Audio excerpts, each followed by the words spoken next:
To many a city person, there comes a time when the great town wearies them. They hate its sights and smells and clangor. Every duty is a task, and every caller is a bore.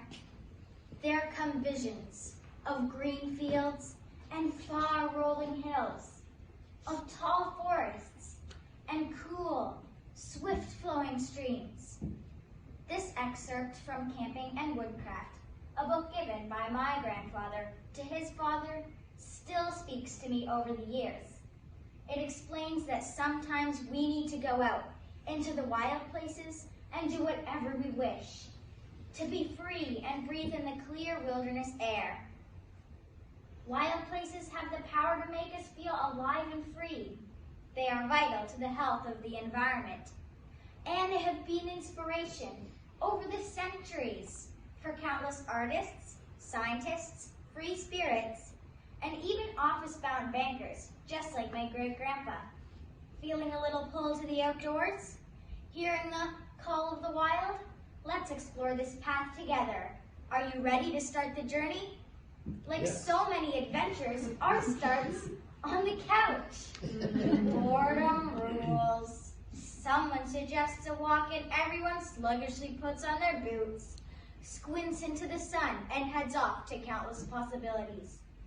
In a moment, I'm climbing a tree with my brother and sister. We are pirates. Hey, you grab a stick sword too and join in. With no laundry to do or calls to make, the grown-ups loosen up too.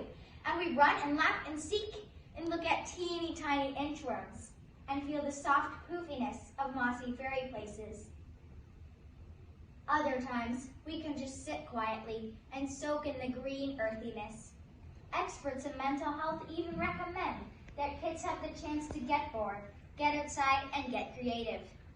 Whether it be to try new things, to bond with those you love, or to enjoy some solitude and time to think. The wild places, big or small, are just the place to do it. Let's turn on to a new path, because wild places aren't only good for encouraging that feeling of awesomeness, but they are also good for the environment. Look back at that small forest we just came from. Forests are good for filtering ground and surface water as it moves through toward other bodies of water. They also absorb unwanted carbon dioxide and provide a safe habitat and food for native animals and plants. Wetlands and marshes also provide an important biodiverse ecosystem, prevent floods, and form the main filtration systems in nature. Still others, like wild fields or meadows, are good for native pollinators and a whole different ecosystem of native animals and plants that are vital to the health of the earth.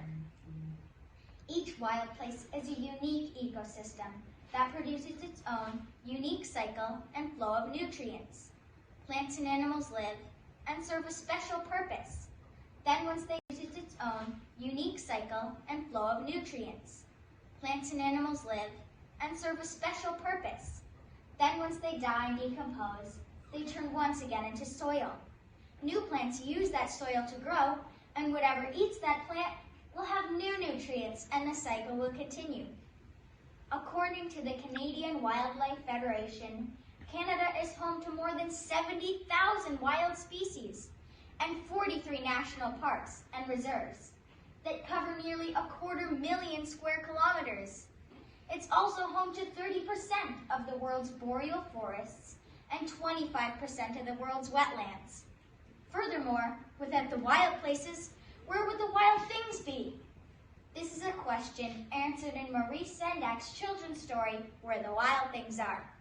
Here, a boy travels into a fantasy land full of weird beasts, becomes a king, and heads home in time for dinner. Wild places have been the source of creative inspiration for many books for young people. The Call of the Wild, Lost in the Barrens, and The Jungle Book are a few that I have read with my family. You can probably think of others too. Think also of music, dance, theater, and poetry that started with singing birds, rolling hills, or dancing leaves.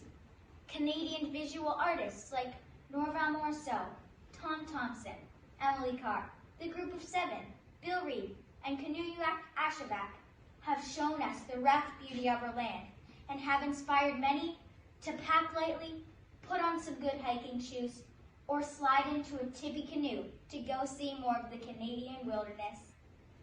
Each of these creative works asks us, like I have done with you here today, to hear the call, to come along, to join the adventure, and to experience a little wild, even if only in our imaginations.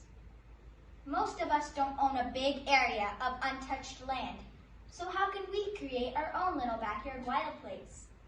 Think about leaving an area in your yard unmowed and plant some wildflowers there. Leave the ditch near your home alone and let the native weeds grow for pollinators. Live near water? Consider a natural shoreline. If you're planning on cutting down an old tree, leave about 10 feet of it behind and you will be supporting an insect and fungi high-rise condominium.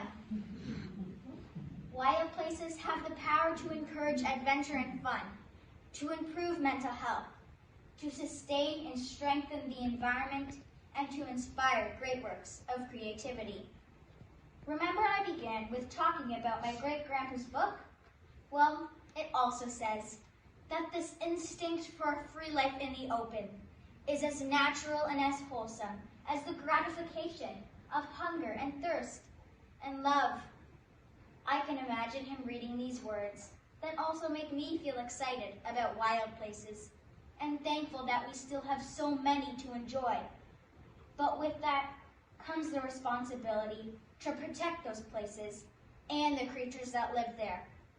Let's leave wild places wild so generations to come can know their glory and wonder. When the adventurous character Robin Hood talks about Sherwood Forest, he says, "I have a sudden passion for the wildwood. We should be as free as air in the wildwood. What say you? Shall we go?" Thank you.